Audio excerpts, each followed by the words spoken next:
Out of here. It very much would be. All right, folks, somewhat belatedly, I'm going to call this meeting of the Dunn County Executive Meeting to order. Chris has got the roll already, so we can count that done. Considerations of actions to be taken by the Executive Committee. I believe this is the point where we hand things over to Chris and Beata and then smile and nod a lot until we get it all sorted.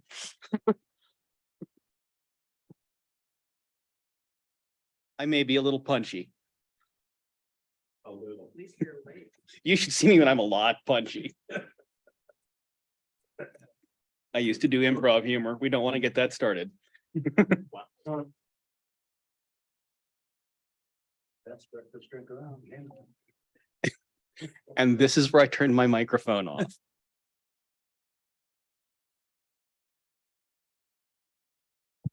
All right, here we go. Good morning and thank you for being here. So I printed the PowerPoints for you so that you have paper reference, because sometimes it's complicated to follow on your laptop. So I'm going to take apart and walk you through just some baseline information that I think is important for you to have in your back pocket, and you can reference it on your handouts as we go forward. So today we are going to look at some historic trends on levied amount with debt service, levied amount without debt service, annual operating budget, which includes our capital improvements, the highway levy, and then a snapshot of what our levy would look like if it were tied to inflation or a 2% annual increase. And just to note in here, some of this is, I said, hey, I think this would be great context. So any political hot seat for this is mine. All right, so this is a bit more for the whole board. Most of you are pretty well versed in these terms of definition, but they seemed like they were helpful in terms of reference for people who aren't necessarily used to tossing around words like debt levy and principal and debt service and borrowing, etc. So, yep. All right. So this looks like it could have been a little bit bigger. This is our current levy with debt service. So if you recall from when we talked about levy limits a few months ago, just got that go. We are capped at the amount we can levy, and then we can exceed that by whatever we owe to pay off any borrowing in the following year, or to pay for any borrowing, not necessarily pay off. So this is the number, the $24 million is the number with the exceeding the limit, so that for the debt service. And so I just went back as far as I could kind of quickly find a data reference source. Excuse me just a minute. Children calling who don't expect their mother to be working on Saturday morning. So I went back to 2016, and in 2016, that number was $21 million. So over 8 years, we've increased at a kind of steady-ish pace. If you look at the graph, 14%. Then I looked at the current levy limit without debt service. So I went back and took the resolutions adopting the levy from years 2016 through 2023. And I subtracted just the debt service from that number. So this isn't just our levy limit, because this includes libraries, bridge petitions, jail assessment. Yep. So it's got a little bit of extra in it. But this is essentially, those are other things that we can exceed our levy cap for. So over that time, you can see that our actual levy without debt service has dropped by 2.6%. It's almost exactly what it was in 2016. It was 19,232,000. Oops. And in 2023, it's 19,182,000. So although it's gone up and down in between, it is pretty much the same as it was 8 years ago. Any questions about those two things?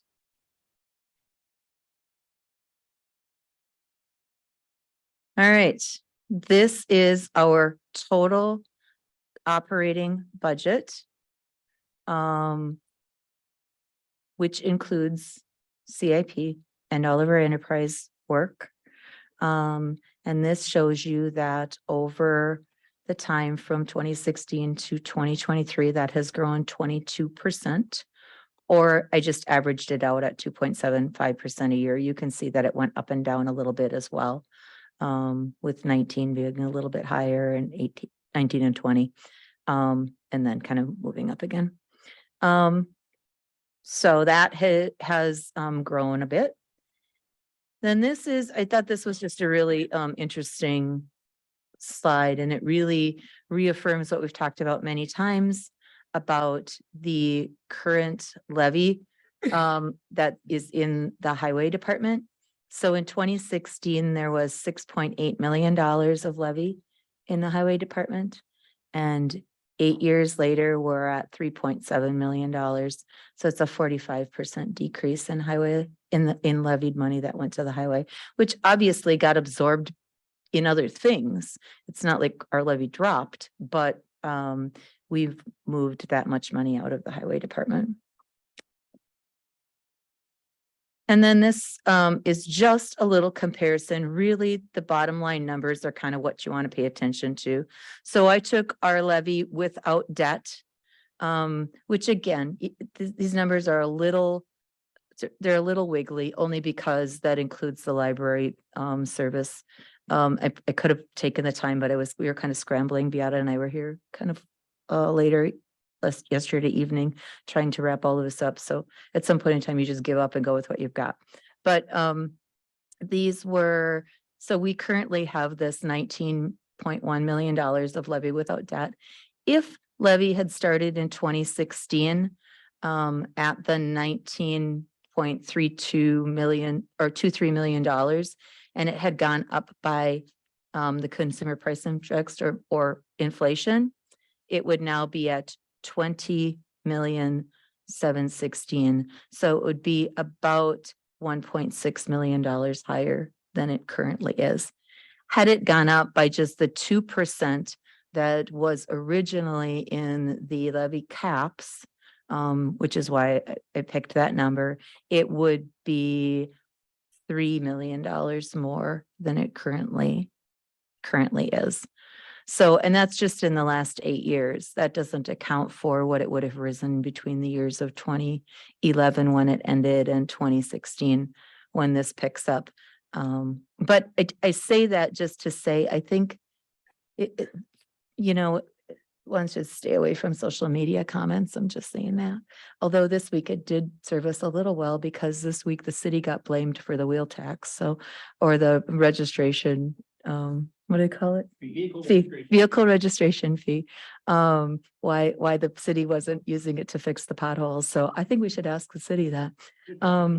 But social media, should stay away from social media comments. But probably one of the most common things that you hear is like that there's still this perception that there's fat, there's waste, there's misspending, there's all of these things. And the bottom line to it is, you can see in just the math that from what was provided and what's now provided, it continues to go down, and none of us are spending the same amount of money that we did in 2016 or 2011 or 2005 when levy limits went into place. So here's the quick summary, just because I think they're good points of reference. Our operating budget, including CIP, has risen 22% over 8 years. Our levy has increased 14% over 8 years. And our levy without debt, levy with debt and our levy without debt has decreased by 2.6% over 8 years. And let me show you real quick. I'm just going to pop in and pop out of this screen for just a second, or I think it'll just come up. Yep. So this is part of what Kelly wanted me to look at, and I didn't have time to make it pretty. But if you recall, when we met last or the other week, we looked at state aids. And so I looked at if we were, so we receive about 26% state aids of our entire budget. And there's a little wiggle in that too, because state aids don't apply to absolutely everything out of our budget. But so that number for us is $18.5 million. If that number were 46% of the amount of our budget that it's calculated on, that number would be $32 million. So you can see that had state aids stayed in pace with what they were back in the mid-80s, we would be in a whole different financial. Oh, it's not up there? I'm sorry. Oh, where did it go? I'm only showing the PowerPoint. I thought it would pop up in front of it. Hold on. Okay, so I'm gonna.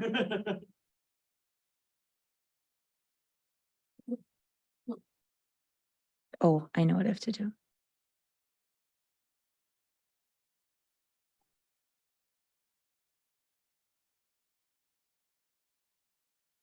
Here's the numbers. Yep. So again, because 20, not like wild math, 26% is not quite half of 46%. The number between 18 million to 32 million, not quite doubles.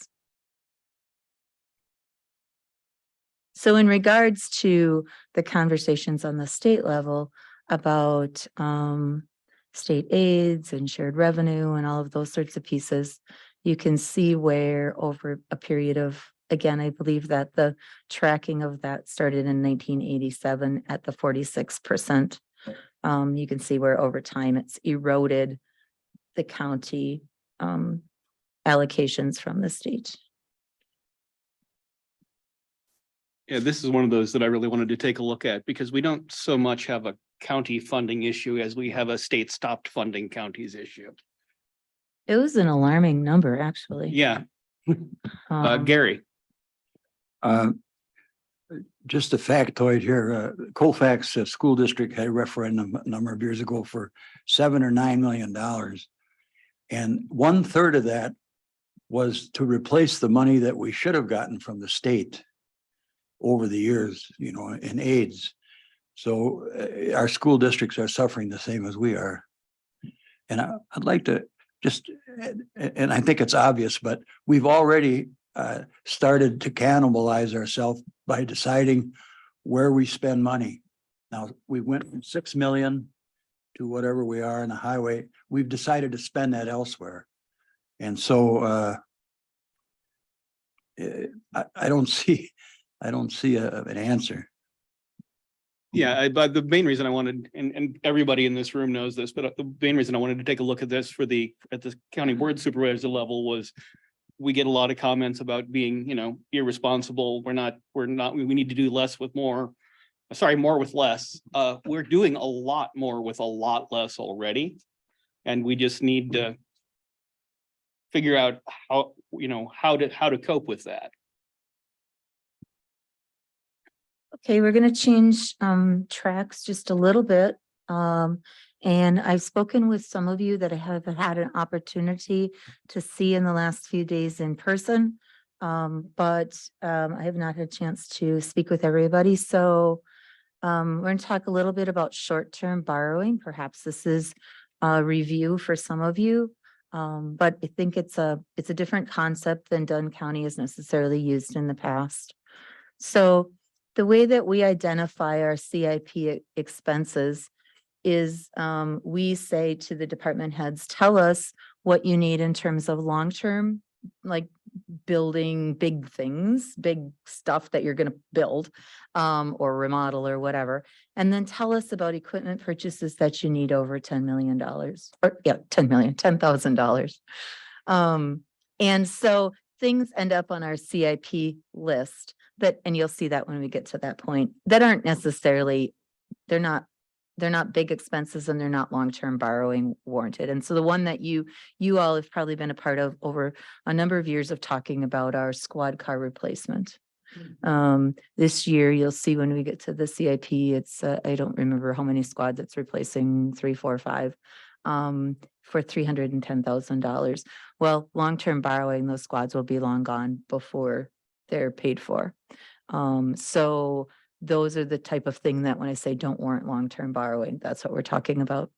So under short-term borrowing, we would identify what those things were, what that came up to. I'm going to tell you that this year, in my estimation of what those things are, it's right around $500,000 worth of cost. But there's, wiggle room with that. And so we would, at the very end of 2023, borrow that, I'm going to say $500,000 just for this conversation, $500,000 from a local bank. That way, debt service can be levied.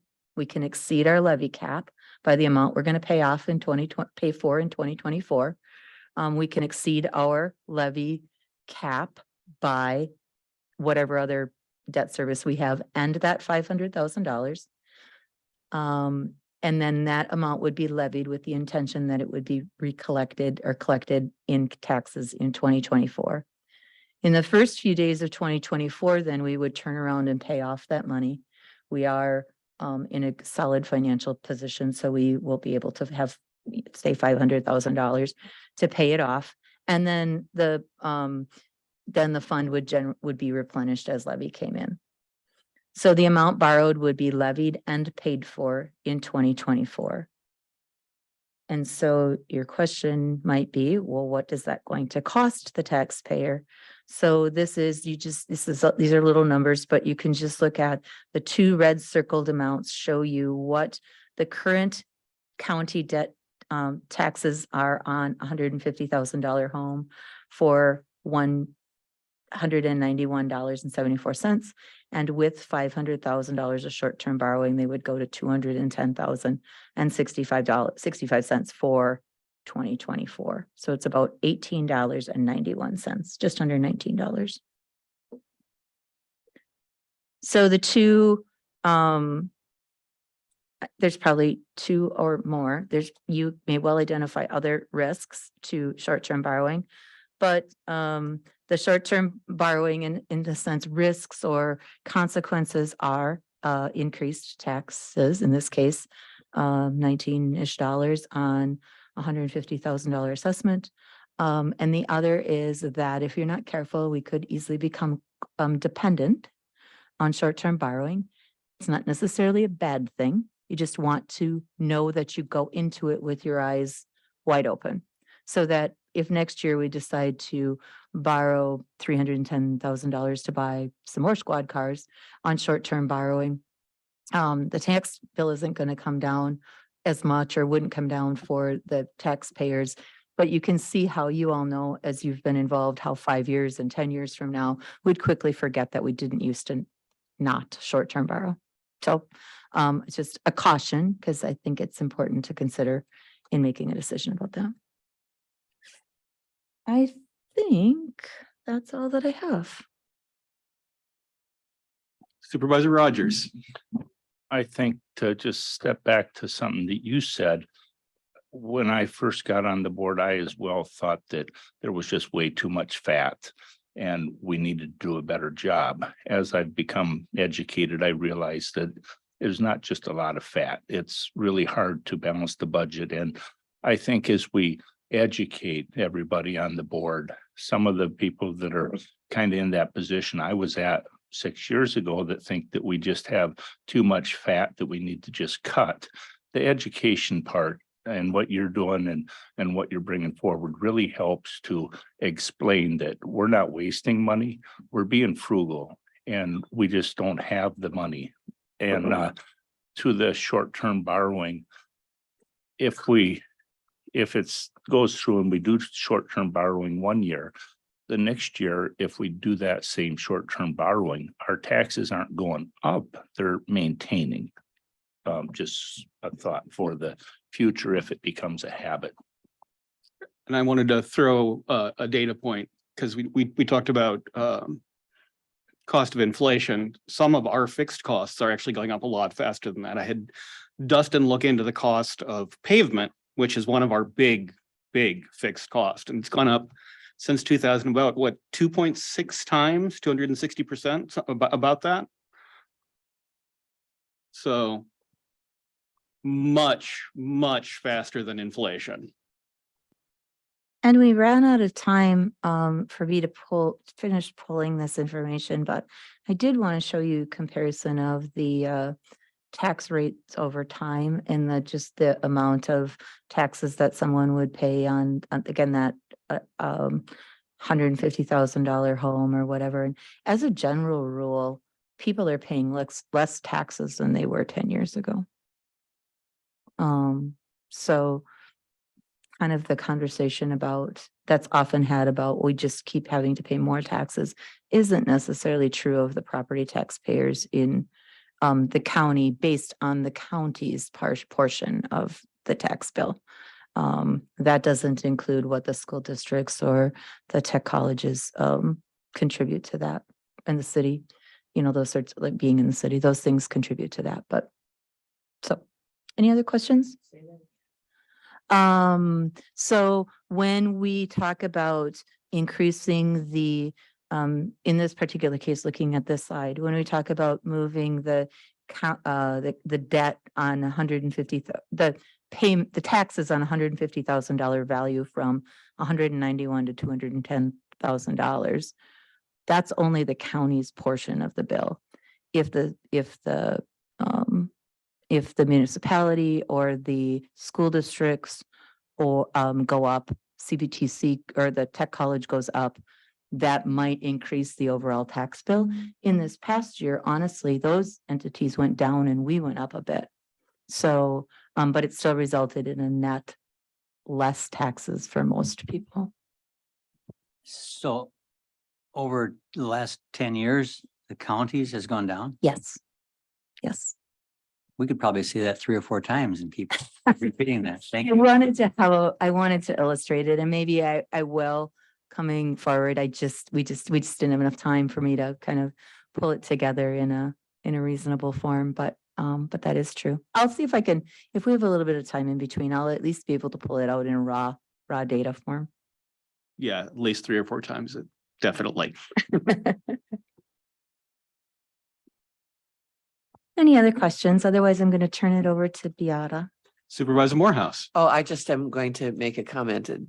Fabulous data and always helpful, but maybe that very topic ought to be the subject of one of Doug Mel's next white papers Oh, and press releases. That's really stark reality that we should be sharing. Excellent suggestion. yeah, I'll make a note of that. You're welcome. Okay. Supervisor Headland. Yeah, and I don't know if anybody has an answer to this, but I'm going to ask the question. Starting back just prior to Mr. Doyle's term as a governor, the state decided to start borrowing money from the highway funds at the state level to balance the state's budget. And then it became a thing during Mr. Doyle's tenure to write IOUs to the state highway department and continue to pull funds out of that department for other purposes. So I guess I'm wondering, with the money coming from COVID and, related funds that we received along with infrastructure funds, is the state planning on putting any of that money back in and then sending that out like they should have over the years? I guess that would be a question. I'd like to see the our state legislators answer. Thank you. Yeah, I think that might be above our pay grade, but Gary, you might want to make a note of that for legislative agenda. Also, one of the things I wanted to tie in briefly here is with the idea of short-term borrowing is for the very first time in the last decade, it looks like the state might actually be doing something about shared revenue. So we might be getting a little bit of that money back. So if we are going to start a pattern of short-term borrowing, now is probably the time to do it.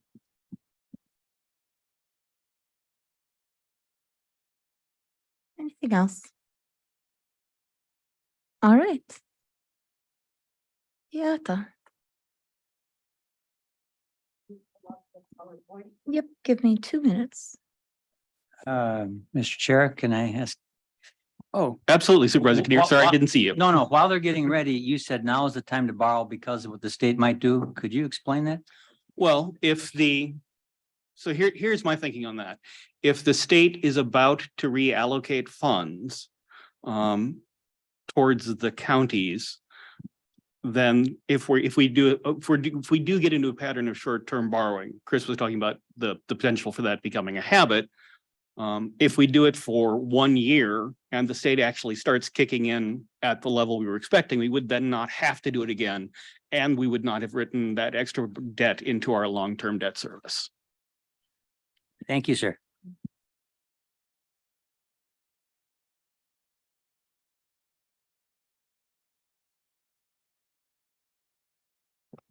Good morning. So I switched up my strategy a little bit. I'm gonna have her do the driving and I'll do the talking. So she's gonna slow me down because when I get excited about this stuff, I really go fast. So we're gonna try this strategy. So if she's not flipping that slide, that means don't go there yet, you're too fast. All right, so I prepared you a PowerPoint presentation to kind of highlight as we're preparing for our CIP capital improvement for our 5-year plan. Next slide, please. So here I just wanted to bring forward what is our outstanding debt as of now and how we are doing as far as our score, which is AA. And this is really in our favor when we're ready to go borrow, if that is a long-term or short-term. So this is what really is going to help drive what interest rates that we're going to be offered. Next slide, please.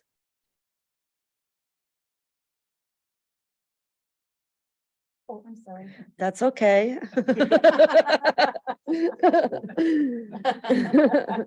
So here I also wanted to demonstrate what debt we have outstanding. We've borrowed over the years, some were paid off. So what you see here is what we still have liability for or what we owe for. And on the bottom here is what is our existing debt service requirement. So I've highlighted what we pay in principal and what we paid in interest until that debt, existing debt that we have will be paid off. Okay, so as you see in 2023, it's about 4.4 million. It stays that way until we get down to 27 and then it drops because some debt will be coming off. Next slide, please. Because last time we've met, there was a question is how much debt are we paying? So I've separated that for you. So I just want to, this just demonstrates really similar to the previous slide, but what this shows you is more in the visual, how this debt, how are we doing? How are we reducing debt as we're making payments every year? So on the principal, we make payment once a year. On the interest, we pay twice a year. So this just shows how this would decrease. Next slide, please. So this slide, what I wanted to do is highlight what every management submitted for 5 years. So this excludes highway department construction and road maintenance projects, because we typically put them in the operating budget for 2024. So for the year plan, all those departments, total was requested about 20 million. But specific to 2024, it's 3.6 million. So when you see the highway there with the asterisks, that 1.8 million, that's highway equipment. But it does not include construction and highway maintenance, just equipment. Next slide, please. And we will give you more detail about the requests. This is just a high level, the ask.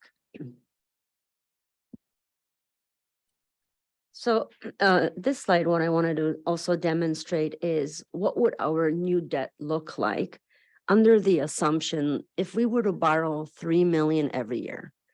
That might not be the case. We might need to borrow less than that. But just to kind of for comparison, if we were to borrow at a 3 million each year, what would that look like? And what would that payment be on interest and our principal? And again, interest, I based off of that average 3%, and that too can fluctuate. Next slide. So maybe this is stating the obvious, but so we're paying off principal faster than the amount of borrowing that we're doing, which is why that number continues to drop. And then here, just wanted to present a visual. So the green is the principal and interest payment on the existing debt. So if we were to borrow $3 million every year, then the gold line represents what would that debt be and the payoff trend. And this one again, these are based on the county debt tax on $150,000 value home. For existing, I kind of went consistent with the colors. Green is ours now, and gold, what it would be if we were to add under the assumption of $3 million every year for the next 5 years. I don't want to be brainless here, but the previous slide, please, if you could. Sure. So you said that assumes 3 million a year in borrowing. So those lines represent, so the 3 million is not included in there? That's just the existing debt? So the green line is our existing debt. So let's just say with moving forward, we don't borrow. Oh, I think you said if we borrowed 3 million, Yeah, you said. the other one is, right, Okay. the gold. All right. So assuming, just kind of play out the scenario, let's say we never borrowed, we would pay off our debt by 2033. So, but as we're paying off debt, we're borrowing. So what we pay in principal is always, it's trending to be more than how we borrow. We pay off 5, we borrow 3. We pay off 4, we borrow 3. So what this triangular trend is, as we're paying it off and we're adding it on, that's the gold. So if we add 3 million every year, how do we get no debt in 2038? Because we're paying off 5 million every year? The gold line shows that if, I think. This one. I just was going back to, isn't it Beata that you assumed $3 million of spending for the 5 years of the KIP? right, Yeah, just for the next 5 years. Tom, to answer your question in brief, yes, because we're paying off 5 and we would be borrowing 3, so we would get So to that's the 0. assumption here. Yeah. right, no, Mr. Chairman, excellent question. Thank you. Supervisor Steen. yes, thank you. This is probably a dumb question, but I'll ask it anyway. Okay, following your graph there, which I understand, what does the county get out of that other than reducing our debt? What are we buying? What are we operating with that? Or is this just talking about debt, correct? Right, Okay, so This is context for talking about what we might borrow for example, new roofs, pavement, whatever. So this is just the front end of that. Okay. Thank you. Good question. One question, Nora. Supervisor Kinnear. Just to confirm with this graph and the next and the numbers, you said you looked at borrowing 3 million just for the next 5 years? Right. Or not continually up to 2038 or, For the next 5 okay, years. thank you. It's not to say that we will, but this just to tries to demonstrate what would that look like if we went the maximum. I think there's a previous years, I think in can't recall the year, but the board agreed to borrow $3 million for capital improvement plans at a max. So that's the assumption. I says, if that was the case, I built that into my scenario. Supervisor Morehouse. Oh, it was in 2020. And I, not to muddy the waters, but the 5-year period, what we get, Supervisor Steen, is what's in the CIP, which we have agreed to. Right. A 5-year plan of capital improvements. Yeah. Thank you. So another a couple items I wanted to highlight. So in this year, last year in 2022, we piloted our new financial report and try to make projections just to give us an idea as closely as we can to what we might end the year with. So we'll get into that in a little bit. I thought that was 22. Ooh. In 2023, our budget review. So in 2023, which is this year, we used some ARPA funds to help us budget to balance our budget. We also applied $2.3 million of fund balance, and that was to cover wages and the new positions.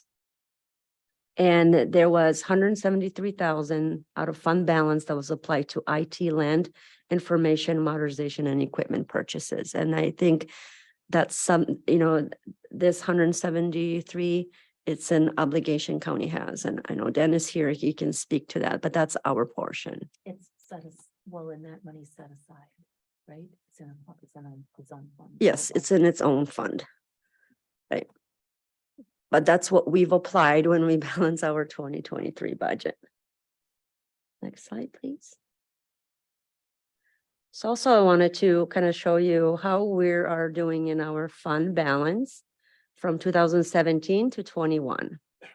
Okay, so right now we are at 60.6%, which is very, very healthy.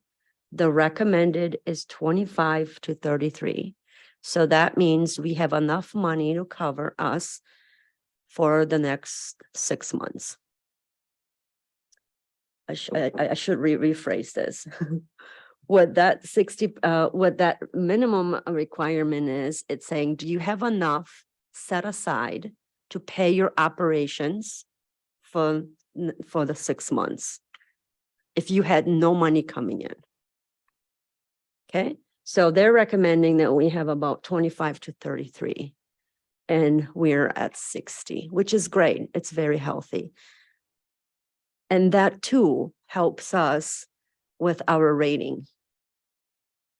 So also some new assumptions to kind of consider.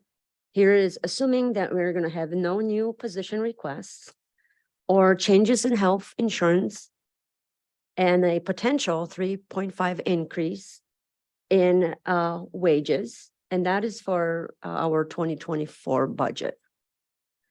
And that might result in an additional $2.4 million in needed funding. Also, we have projected 2022 year-end general fund, meaning returning it back at 2.1 million. And that is already accounting for any carry forwards. Okay. Also on the bottom is highway may also contribute an additional 1.5 million to the highway equipment replacement fund. So that is something that we started in 2022 to put aside funding to replace, put it in fund to be drawn when they're ready to replace their equipment. Excuse me, could we go back to the last slide, if that's okay? I'm just curious about the projected 2022 year end in the general fund. Is that including the neighbors? Yes. Thank you.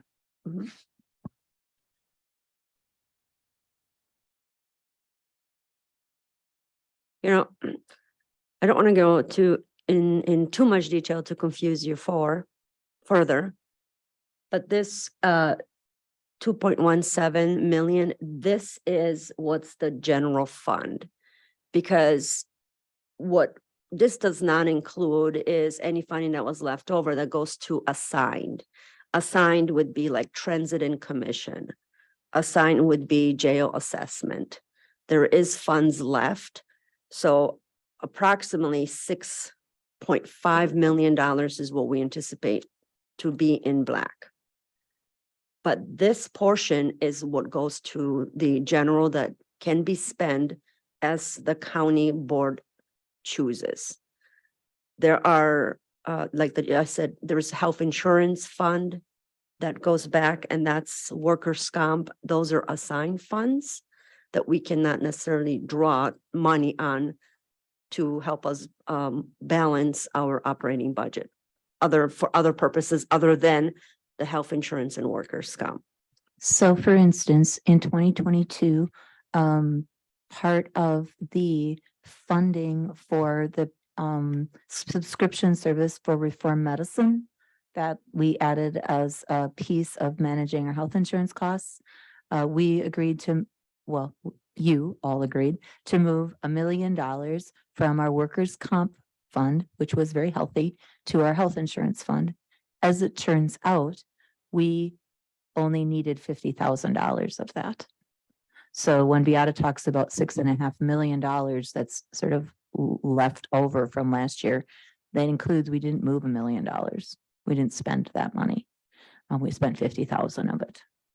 So those are the kinds of things that are included in those pots. We took in another $326,000 more in workers' comp premiums or pay-ins than we paid out. So that workers' comp fund will grow even more healthy, but it's money we can't spend to do other things without other processes. And that 6.5 includes the nursing home as well. So what we also accounted for is highway equipment. And then there's also a highway projects that were not completed in 2022 that needs to put into an assigned because we borrowed money for that.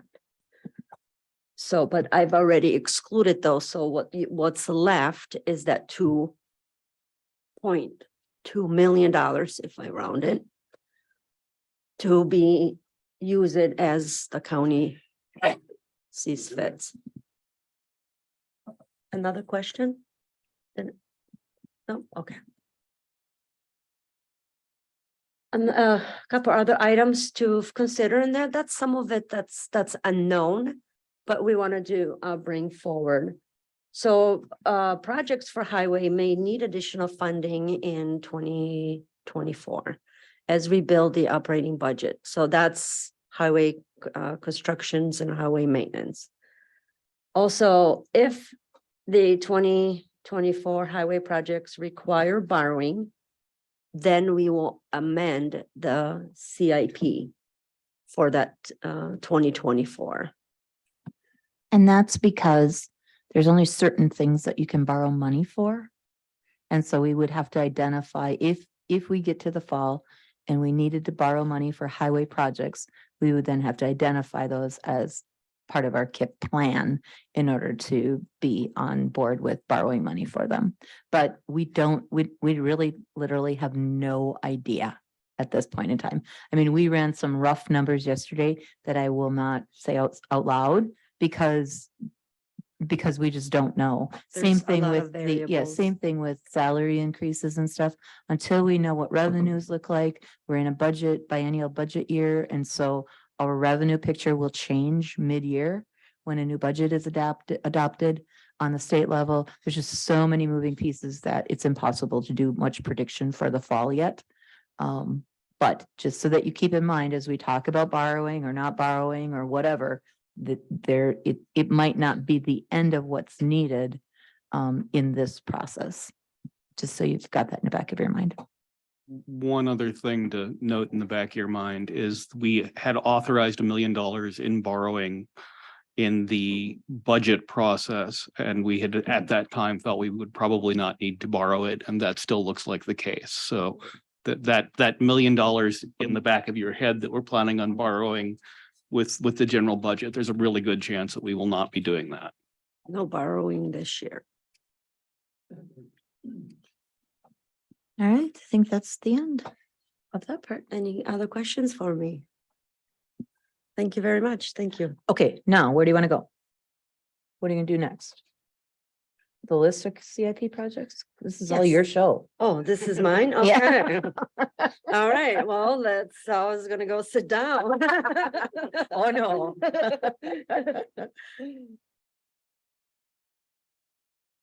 Let's see here, I'm gonna close that out. So we So can- you have all those numbers that Beata just gave you are all in your handouts, and all of the numbers that I gave you are in your handouts as well. Okay, show me what you want. So that would be the summary, so we can just focus on 2024. Oh, this. ooh. This one? Nope, that's still done. It's okay. And I'm seeing a fair amount of glaze out there, so I'm trying to make some notes on how to contextualize this, the front end for the broader, for the full county board when they come in, just so we can. Is it in the, Hmm? is it in this one? Is it in? Well, no, In the county board? okay, it's just 8 AM then. Let's look at county. One should be called 2024. And that wasn't actually a comment on just you glazing. That was me looking out and seeing No. everybody going, Thank you. I happened to be looking in your direction. This one. This one? This I one. rarely believe. This one? Yeah. I love data.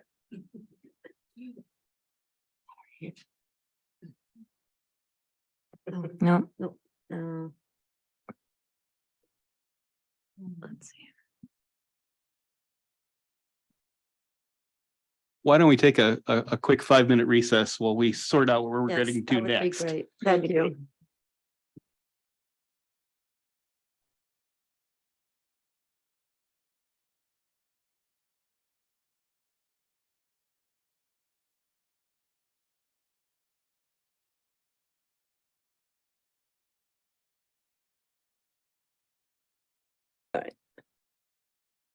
All right, back to it. So this is also in your agenda packet. So I listed, summarized all the projects that are just specific to 2024. And I just want to reiterate too, management is here if you have any questions to speak to a lot of the detail that's behind their request. And for highway specifically, I reference in appendix 2, or 1, it's so little, I can't see. Right, and that's part of your packet that itemizes what makes up that number. And of course, Dustin is here as well to speak to any of the other items. The same is true for other departments. And keep in mind that does not include highway constructions and highway maintenance. So if no questions for me, if you have any questions for management, this would be the opportunity. Do you mean questions like, why is it here? And what is it? Why do they need it? Stuff like that. And also a reminder too, that in your packet, I included a more detailed 5-year plan. And in that detail, there is a narrative that they've provided why they're asking for those items. But they're here to answer your questions if you have any. I do about the government center computer control lock system. Is it not working now? I mean, are the keys not working? Or why do we want it? Is that under Parks and Facilities and Parks? I Yeah, know Facilities Scott and Parks. is with us online. And it looks like Dan is ready to leap on that one as well. Is he? Okay. I was just gonna say that Scott's online. Oh, okay. Yes, I am here. So the keys are working fine.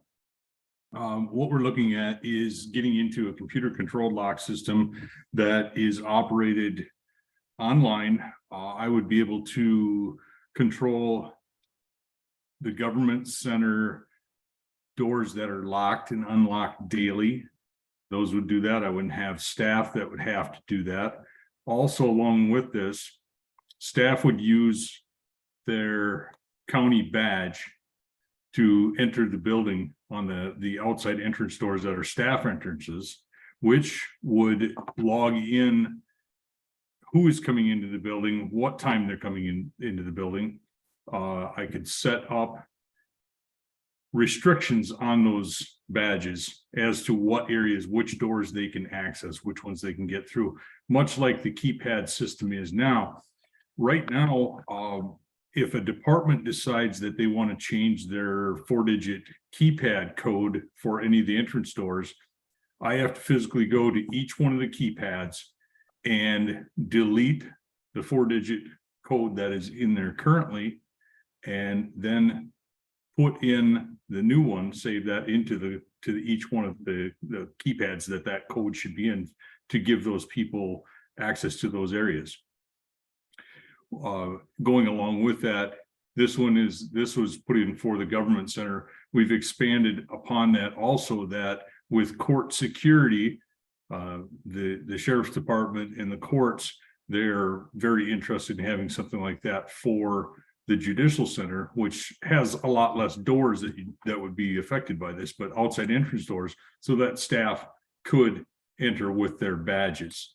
I've worked with Dan in IT as far as a plan for that. Right now, the county badges are being used for the printing, the Follow Me printing.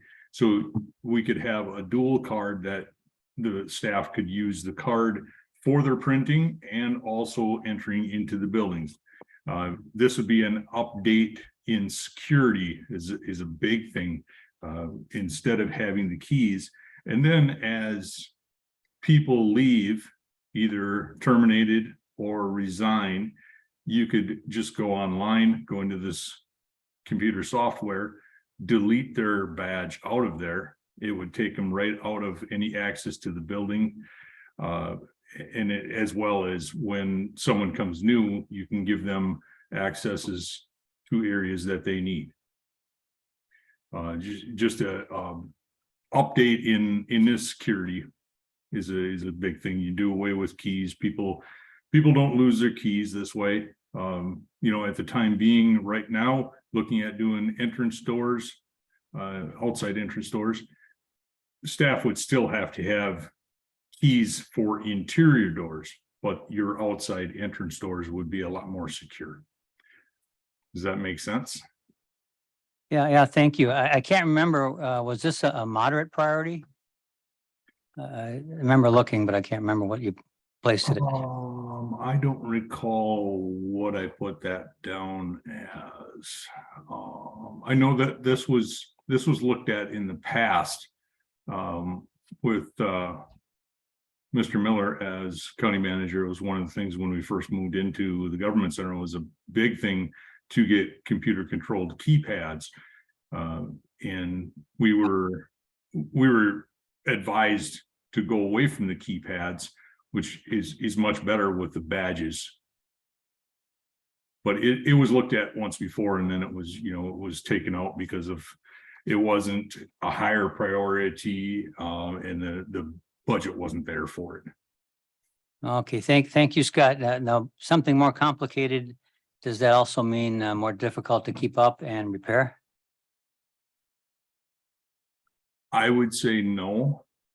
it changes it to an electronic strike on each door as opposed to the the electronic keypad that is there now. So just Thank as, you. so just as a illustration, because I shouldn't have my keys with me. So I don't carry my keys because I have keys to every door in the county and in my name badge. Even if I took my name badge off, you could potentially figure out if I lose these and they're picked up, someone has access to the entire county. So I don't carry them. I keep them in a desk drawer. I just had to open this door this morning, but that's the case with every single person that's carrying a key to an exterior entrance.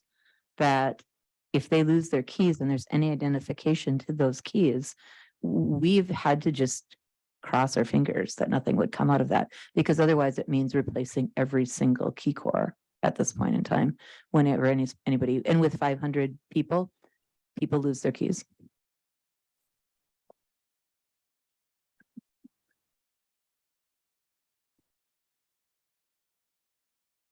All right, Supervisor Steen. Thank you, Mr. Chairman. What happens if there's a power outage? If there is a power outage, the locks still operate. We would be looking at putting on those on a UPS backup and on emergency generator. So the locks do still work.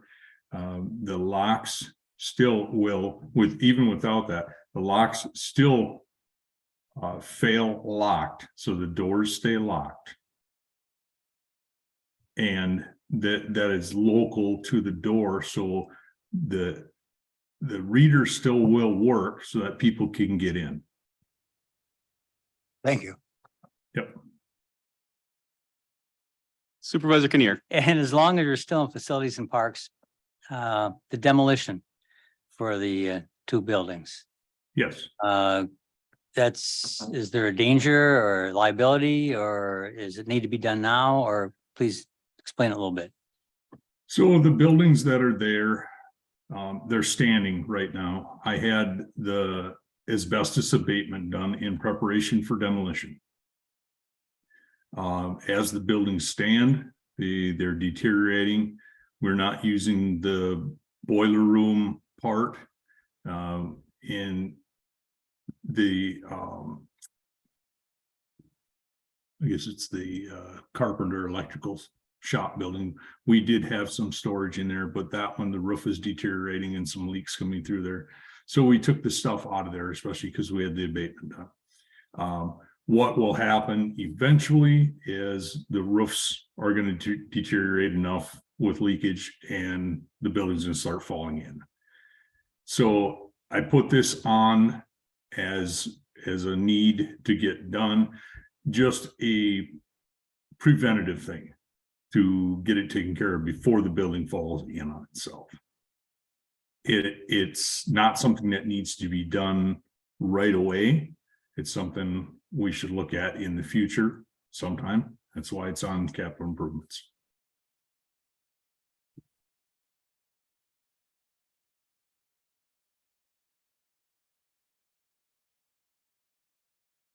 Anyone else? I'll just ask, is there any historical significance to either of those structures? The Carpenter Electrical Shop, I don't believe there is anything there. You know, the boiler room, there's two buildings there actually joined together. The old outside laundry building and the boiler room.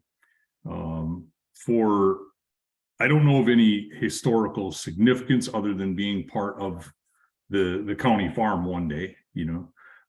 My intent would be to save the old laundry building as we use that for cold storage. That building is in good shape and we did put a new roof on it last year.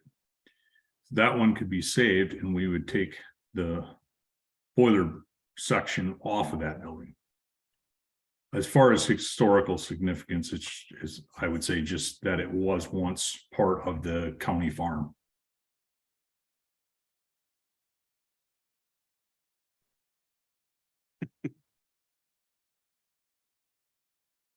I would suggest inviting Dustin because Dustin has some longer range planning with regard to facility needs for the highway department. And I believe talking to the Rock Falls Shop Construction Design. I think it would be helpful for you to hear what he has, what he proposes or what he's thinking about. And so you can have that in the back of your mind as well. Sounds good.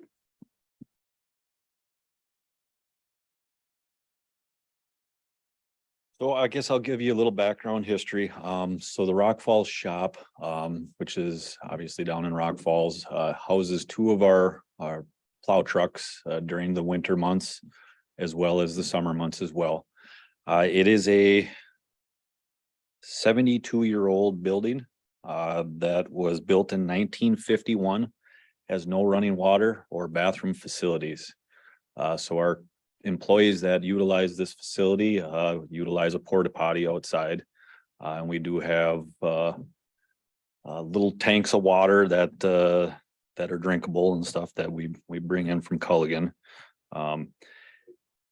If you look at a square foot cost to run that particular building, it is the most expensive building we have to heat. There is no heating insulation in that building. It is a 1,600 square foot building that is very expensive to heat. We have made some improvements to try to put some insulation in there, but it is still a money pit, let's say, for that particular size of building. Looking at my career here, we have always discussed building this building for a number of years, and unfortunately it just keeps getting pushed off year after year after year. We do have a facility property that houses our salt shed that's just adjoining, is not on the same property as the building itself, but we do have the area to accommodate a new building on this property. So we have gone through the analysis. We've had preliminary drawings done before of adding a new building. So that pretty much is kind of already been concluded that it is a need. And that's something that we need to look at trying to accomplish at some point in time. I do have preliminary costs for reconstructing a new steel building with a 3-stall facility for 2 plow trucks and a loader that we would utilize obviously during the winter months in particular, with a small utility room, office space, and a mezzanine for storage. Pretty simple structure. Right now we had been anticipating right around that $750,000 to build that.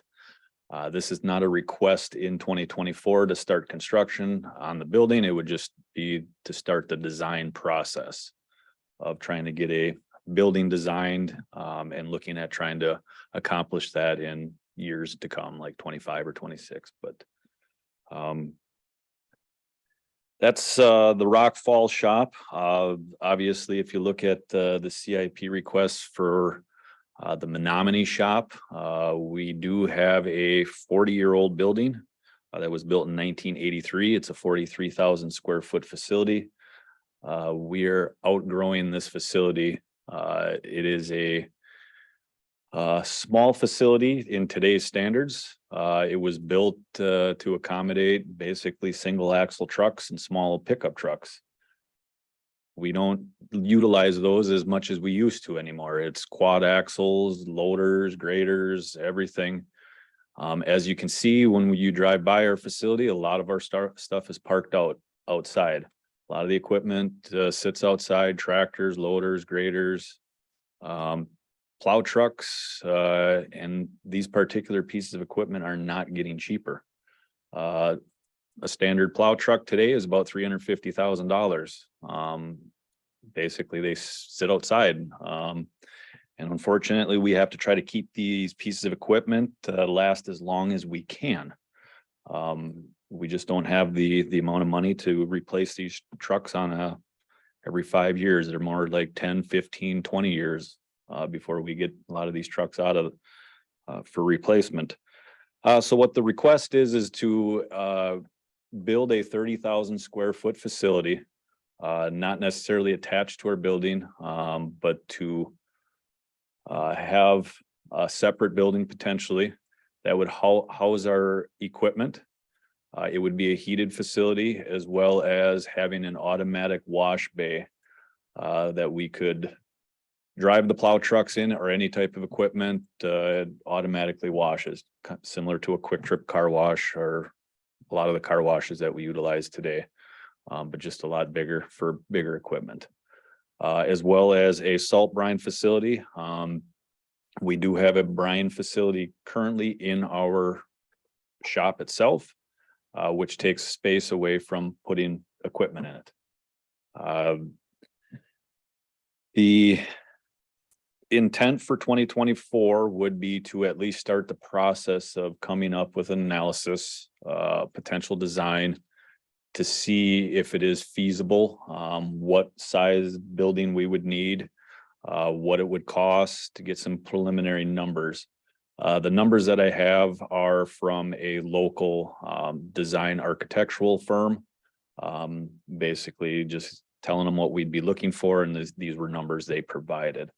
Like I said, the intent is to try to at least start the process. It is much needed. Like I said, we do have a facility that we have just outgrown with the size of the equipment. We also do have safety issues with the size of the equipment, trying to jockey these trucks in and out.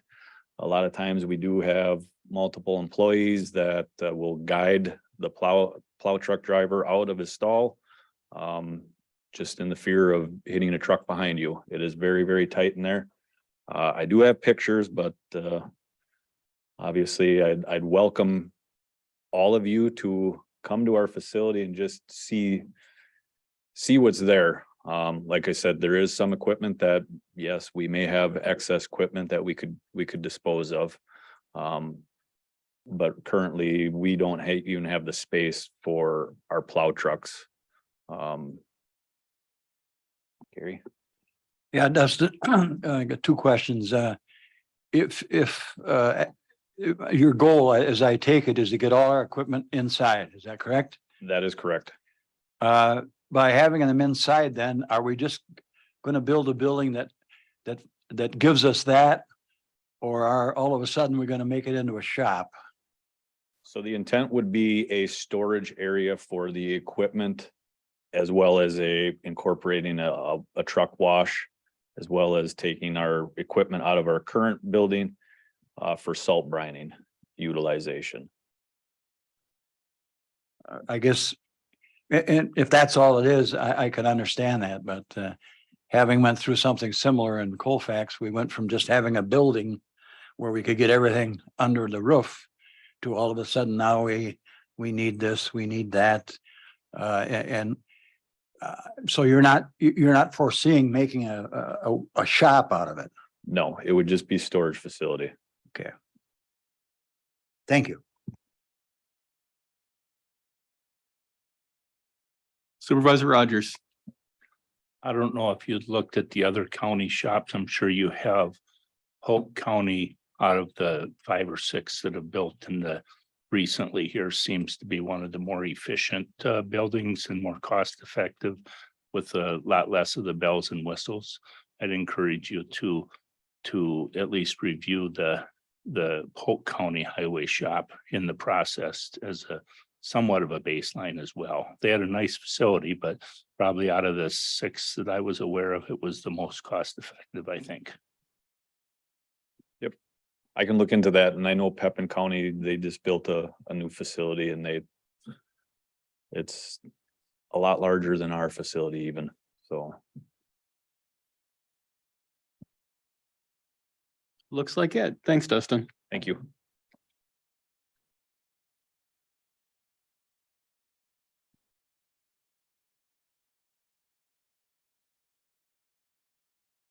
All right.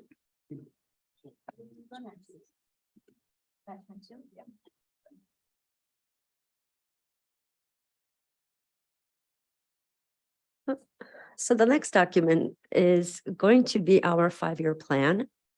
So you'll kind of see what Dustin was referring to, what he needs, what highway needs now, what they might need the following year as far as setting, going through the design stage and ultimately to building. Operator error.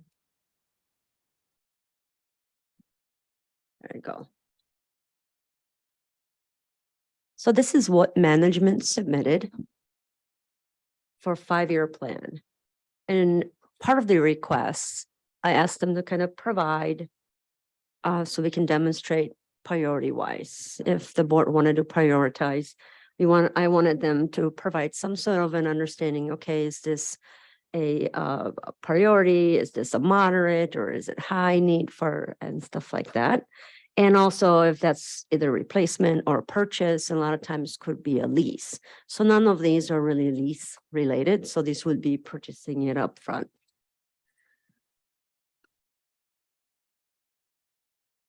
So any questions on this detail?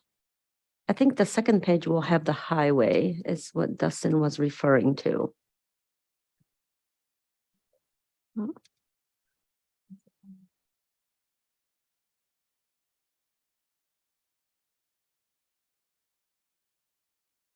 So the previous PDF we showed you was just for 2024. So now Dustin was referring to the planning phase is what he's asking now. And then you'll see in 2025, there's that 750,000. I mean, sorry, Dustin, I'm talking about you in here. Then that 300 Menominee Highway building, that 300,000 for 2024, that's to set up the planning for the expense we'll have in 2026. Is that correct, Dustin? Right. Which would be that 5 million.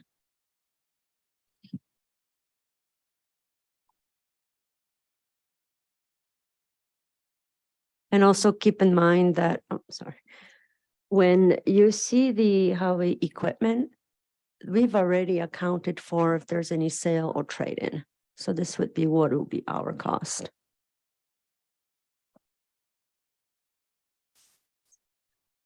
So on the last page, wanted to kind of revisit where we are at with ARPA. So we have been awarded $8.8 million. We've applied some of it in 22, some of it got applied in 23. So then we have a remaining ARPA of $1.57 million. So and again, that's a source of funding that's available. Also, I made a little footnote there that this already accounts for the broadband of 100,000 that was approved, and water testing, and some went to fence, which were already purchased. So what we're left is with ARPA funds is 1.57 million. And one thing I want to mention with ARPA too is that ARPA has an expiration date. So I'm going to try to explain this in a real simple way.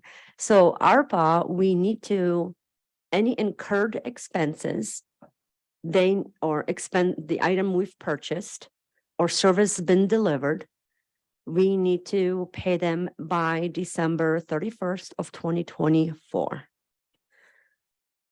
But in 2024, we might have a contract and we know they might not get done. So the service might not get delivered by December 31st of 2024.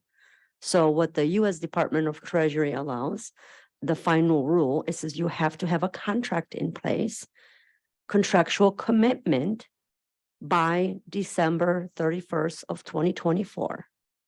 And then you have until December 31st of 2026 to pay for it. Okay. So that's another item to consider. So also, Chris and I went through on the very bottom, there are some options on how could this potentially be funded. Breaks it out by each year. I know it's really, really tiny.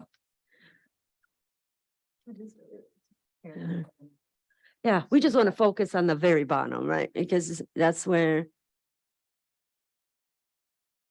Sorry, Chris. Should be driving this. Yeah, if, the goal is here, so she slows me down, I think it's working. I mean, it's good. It's good.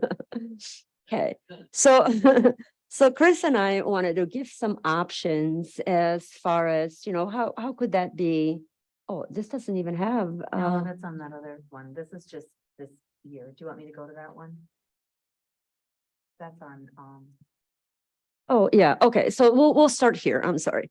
We'll start here. So in 2024, the asked, capital improvement plan is for 3.56 mil. Okay. One thing to, kind of keep in mind is that in 2022, including 2023, we have some money for the highway equipment replacement. Okay. So for the items that Dustin is asking for equipment, that money can be used to pay for the equipment, because that's really the intent, to put that money aside for that purpose. The also IT submitted some items, but how those may be funded is by their existing IT equipment replacement. Because every year in their operating budget, each departments are putting aside those funds. So now I keep confusing Dustin and Dan together. But then Dan is ready to make some of those purchases. So this would how he would pay for it. So then we have fees, and fees, those are for nursing home, some items that they had on their list. So fees would be money that they've collected either through donations or any leftover money from services that they've provided, type of thing. I think fees is only for 2024. I think it's just nursing home. So So let's then- just let's talk just a moment about the highway equipment replacement fund. So, so if this ever happened in the past, we're not sure, because we're all new players to the game, and just sort of the documentation evolves over time. And so, but when we do projects, when the highway department does projects for the state reimburses them for those projects. And part of that reimbursement is intended to be essentially rental of our equipment. And so, and then when we do projects for ourselves, obviously we're using our own equipment, but we don't fund depreciation. So essentially we can attach a rental rate to ourselves for our own equipment, and then set that money aside, minus oil, minus repairs, minus whatever it just costs to rent the equipment. We set that money aside in a segregated fund that then allows us to slowly build money for the replacement of that equipment. So we started to do that math in 2022. And it will be part of when we get to audit time. You'll see that money there. The highway department did end up with a positive, end up in the positive for 2022. And some of that money that is the positive is set aside for that equipment replacement fund. Supervisor Morehouse. Yes, thank you, Mr. Chairman. So this was kind of perplexing to me because we hadn't talked about it before. This is 2 years old. Is that what you said? It's 20, we said, we went back and did the math, the worked through all the figures for 2022. And then now it's, we are doing it in 2023. Thank you. Supervisor Kinnear. On the same note, I'm still a little confused by it. So the county would borrow the money and then get it paid back from this account, the segregated account, or is the segregated account zero right now, or no? I don't quite understand where the 1.3 comes from, or the 108. It's the same thing. So the money is set aside already. And then we would just use that money to fund this. We don't have to borrow for it. We don't have to do anything. We just move the money when we make the purchase. Why is it in the CIP then? Because it's an equipment purchase over $10,000, which requires it to be in CIP. This is just how we would pay for it. So you need to approve it, because you might say, well, we don't think you should buy 12 graders. You should just buy 10. I know that Dustin's not asking for 12 graders. But, we think that you should buy, 4 snowplows instead of 5 snowplows. You need to approve the purchase of the equipment. But if you approved it in whole, this is how we'd pay for it. It wouldn't be part of the borrowing. Right. Right. So So the 3.564 total.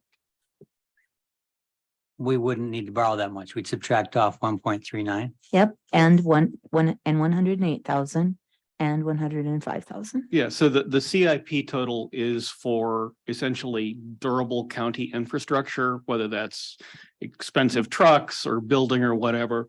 But we want to be tracking all of that so we can smooth the costs out. Those numbers across the bottom aren't the borrowing number, they're the total durable, Let them, I think. essentially durable county assets That money purchasing plan for the not next 5 years. And we have a sitting variety of ways of funding that. Okay, yeah, that's Yeah, I good. just That's good wanted to- explanation. Thank you.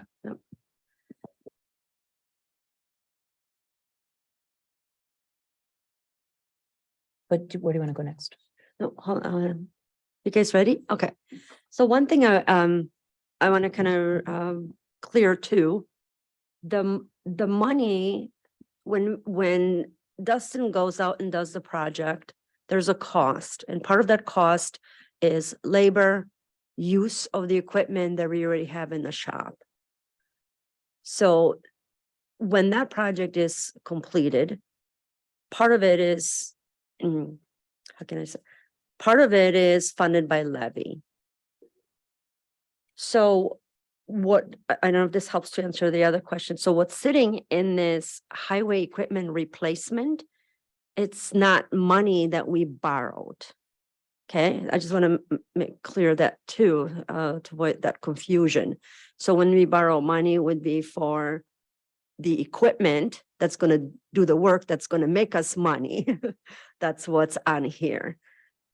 Okay, so I hope that kind of helps clarify some of that. Okay.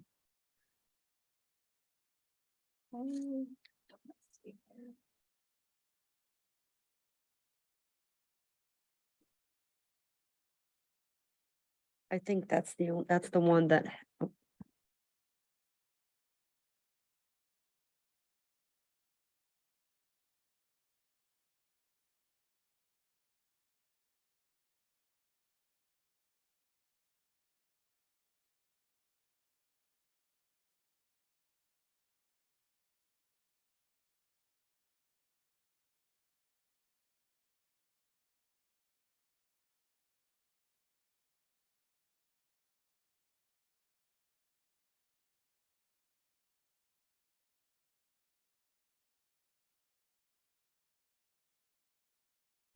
In my narrative report that I provided for you is the CFO report. In there, I provided you more detail. You can fancy your eyes with that as you munch on your coffee and donut. But I want to bring your attention to the options that are available to help fund 2024.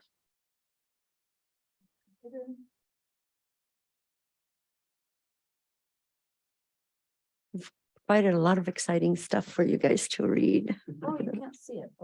Oh. Sorry for operator error. You're doing great. Test run for 10 o'clock. Yeah. It does blow us home. All right, so we show you some options here. There's 5, of course. I mean, you might arrive at a completely different option, but here are some items that Chris and I highlighted. So if we, option 1, we wanted to kind of be respect the fact that county, you guys don't want to borrow the money. So we want to be respectful of that. It says, okay, if we don't borrow money, what would that look like? Where would that need to come from? If we do, how much would, be long-term, how much would be short-term, those types of things. So there's kind of five of those options. So I'm not here to tell you which option to choose from, but ultimately, so some options are that we do short-term. And as Chris alluded earlier, short-term, we went through the items for CIP that were submitted to say, okay, if these are squat cars, does that make sense to borrow it for 10 years, or can it be paid with a short-term type of a debt? Because those cars depreciate in the next 5 years, they'll be grabbing new vehicles. Or those vehicles that we purchase with this money, because every year he has a replacement schedule. And then, of course, we have some ARPA money left that can be utilized. And then I've kind of highlighted, continue carrying forward the IT equipment replacement fund and the highway equipment replacement fund and the fees. So they're kind of stay the same. So the item that the variable here that kind of changes is that short-term, long-term ARPA or fund balance. If, option is we could not borrow any short-term or long-term. And then option 5, don't use ARPA, but use fund balance and use the ARPA funds to help support some of other highway, perhaps highway constructions and highway maintenance. Because, keep in mind, ARPA needs to be used up. We don't use it, we might have to give it back. Another option is that, yes, we'll use ARPA. We're not going to borrow. We're going to max out ARPA.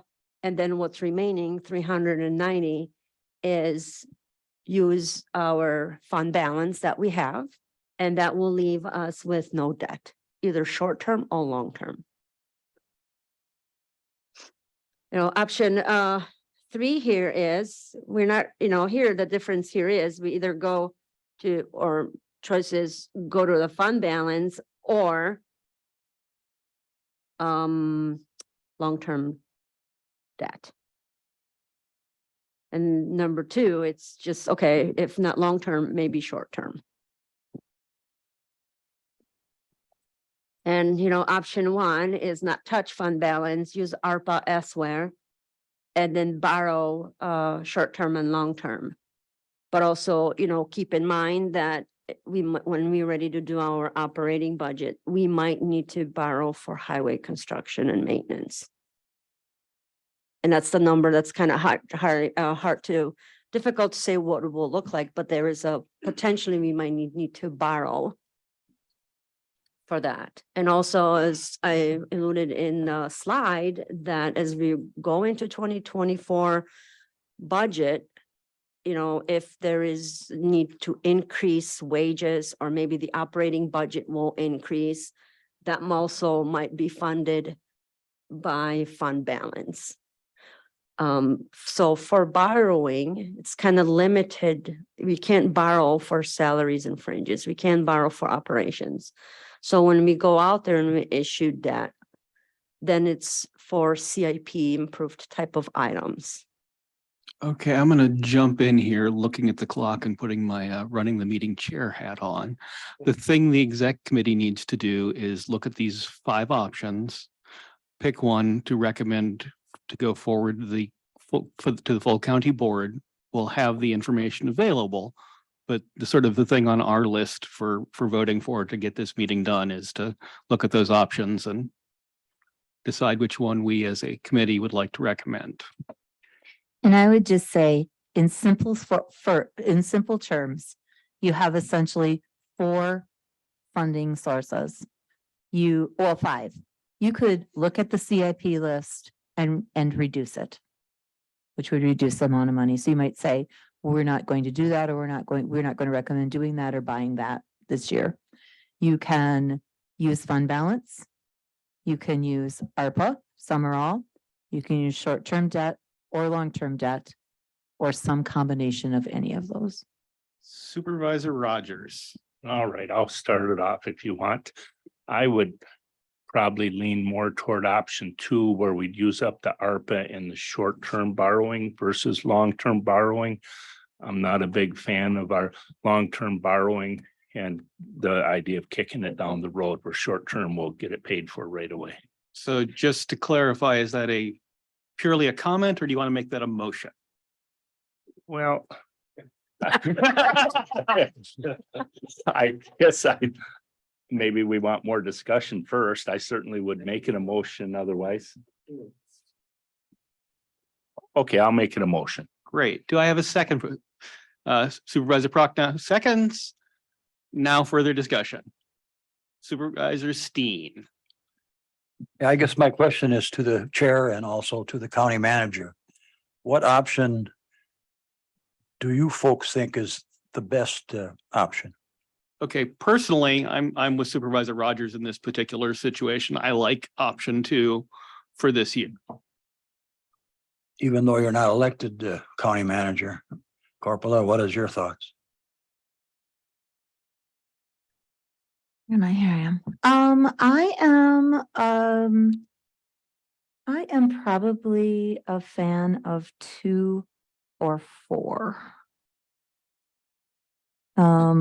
Now, there has been some discussion about some other things that we might wish to do with ARPA money, but I would remind you that we are earning fairly significant interest, about $30,000 a month on ARPA right now. We did agree to spend $100,000 of that for broadband expansion. We've pretty much already got that.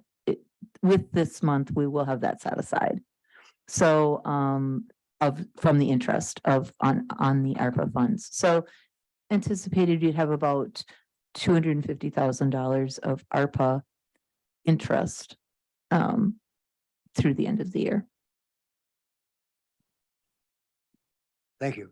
Any further speaking to the motion? Supervisor Kinnear. Thank you. As we look at the ARPA, if we chose not to do it now, if we did 1 or 5, would that mean, as we set our budgets up, we would have the ARPA money to use as we wanted? Yes. With some restrictions? So on ARPA, I would say, to be on the safe side, I would recommend some restriction simply because when the final rule came out, it was very gray. It wasn't on the black and white, this is what you can buy, and they continuously keep changing that. So I've chatted with our auditors, and to be on a safe side, use ARPA money for items that would generate us some sort of dividends. So we want to be wise on how we spend the ARPA money. So I don't know if you, I guess the final rule says we can spend it as we see fit because we received under $10 million.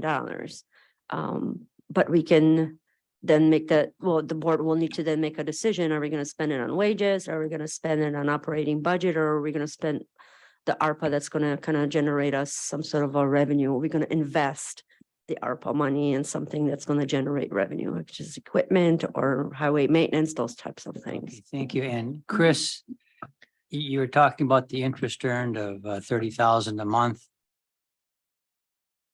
So would that, if looking at option 4, if we keep getting 30,000 a month for another 10 months, it's 300,000. Does that mean that we not have to take that much out of the fund balance? You could conceivably do that, or you could also say that you had at the end of that time $1.8 million of ARPA, and you wanted to use that $300,000 for some of the other things that have been bantered around as a potential uses of some of that money. So I know there's just been discussion with regard to housing. I know that Chair McCullough and I have talked about the potential of having kind of a grant writer coordinator position. So there are some other things that are in discussion, but have no solid plan around them. And it is worth noting that we are recommending this to go forward. We will not be voting on that so there's still some time for adjustment as things go along. By the way, for people who have wandered in, we are just finishing up exec, so I'm gonna wrestle us to a close here as quickly as possible. Further speaking to the motion. Supervisor Quinn. Just quickly, I'm agree with Supervisor Kinnear a bit that it seems like it might be prudent to reserve some of the ARPA funding for other projects that may emerge. So I'm not sure how that fits into those options, but I'm a little queasy about using all of that, committing all of that money to the budget rather than reserving some of it. Supervisor Kinnear. I probably didn't clearly state, I was just asking a question. I probably do support option 2. Option 4 would be, like Chris said, the second best acceptable. Supervisor Morehouse. Thank you, Mr. Chair. With Supervisor Quinn, I'm a little bit leery about utilizing ARPA, since I think there are some significant possibilities to do something else, particularly in the housing issue. My only question is, given the favorability of our bond rating, the amount that we theoretically can borrow, et cetera, what would be wrong with option 1, in which we are looking at $1.5 million in long-term debt?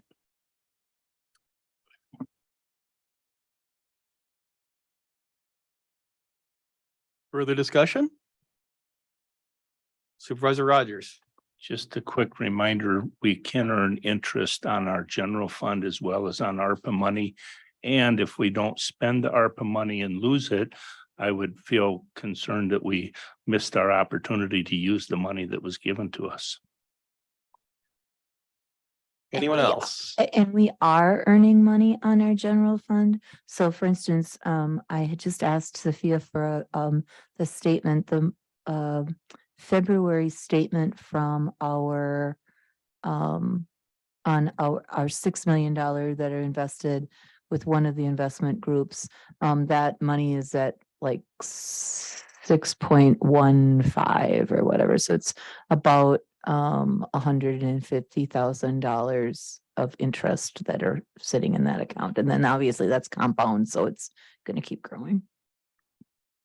Okay, and I'm gonna go ahead and note that we can put an item on the agenda for the exec for next month before the county board meeting, where we could revisit and maybe come up with some split the difference at that point. But we do have about 10 minutes left, ideally. So any further speaking? All right, we have a motion on the floor. All those in favor? Aye. Any opposed? All right, that motion passes. We have a recommendation to carry forward into the budget workshop in about 10 minutes. And we can go ahead. Chris, you want to make a note, put that on the exec agenda for before? Great. So we will revisit that and maybe look at some small portion somewhere. All right. Option 2. So option 2 is what we are recommending for the next meeting in about 10 minutes. If no, our next meeting will for the exec is April 12th at 3:30. And if there is no other comment directly relating, exec is adjourned.